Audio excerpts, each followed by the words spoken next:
महाप्रलयाची कथा. यादवांच्या नाशाची कथा ऐकल्यावर राजा जन्मेजयाला महाप्रलयाची माहिती ऐकावी अशी इच्छा झाली. तेव्हा वैशंपायन ऋषी म्हणाले, महाप्रलयाचा अनुभव घेणारे या त्रिभुवनात फक्त मार्कंडेय ऋषी आहेत. त्यांनी महाप्रलयाची हकीकत ब्रह्मदेवाला सांगितली.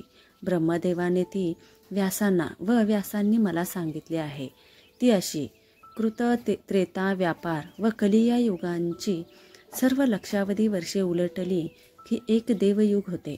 अशी 71 देवयुगे झाली की एक मन्वंतर होते.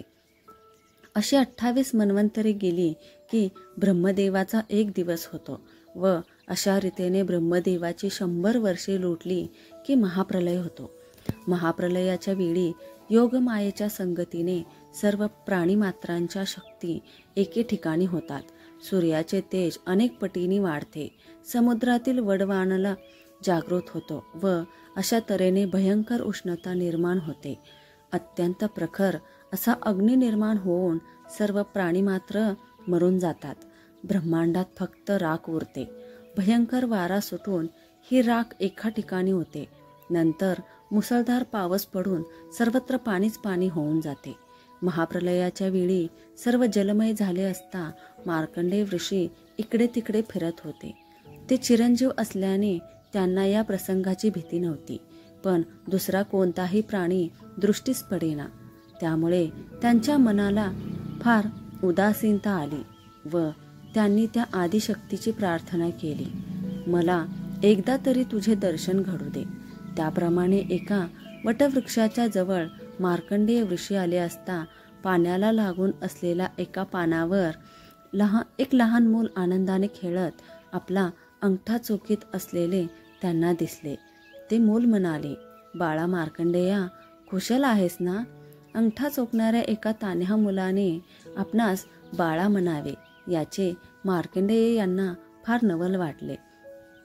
किंचित रागाने ते म्हणाले, लाखो वर्षे जगून महाप्रलय पाहिलेल्या मला तू बाळ म्हणतोस? यावर वटपत्रावरील ते मूल खदखदा हसून म्हणाले, बाळ मार्कंडेया, मी असे अनेक महाप्रलय पाहिले आहेत. तुझ्या पित्याने चिरंजीव पुत्र मागून घेतल्याने तू आता आहेस. हे ऐकून मार्कंडेय म्हणाले, मला तुझी ओळख पटत नाही. तू कोण आहेस? मग ते मूल म्हणाले, मला मुकुंद असे म्हणतात. या त्रिभुवनाचा करता धर्ता मीच आहे. या महाप्रलयाची कथा सर्वांना कळावी म्हणून तू हिचा प्रसार कर.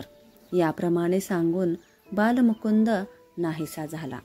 पुढील कथा. यादवांच्या नाशाची कथा. ऋषींना किती ज्ञान असते याची परीक्षा घेण्यासाठी त्यांनी श्रीकृष्ण पुत्र सांब या स्त्रीवेश घेऊन पोट वाढवून गरोदर स्त्रीचे सोंग दिले व ऋषीपुढे उभे करून या स्त्रीला मुलगा होणार की मुलगी असे विचारले. यादव आपली कुचेष्टा करीत आहेत हे ओळखून ऋषींनी रागावून शाप दिला की याच्या पोटातून जे निघेल त्यानेच यादव कुळाचा नाश होईल. पुढील कथा ऐकायला चॅनलला सबस्क्राईब करा. धन्यवाद.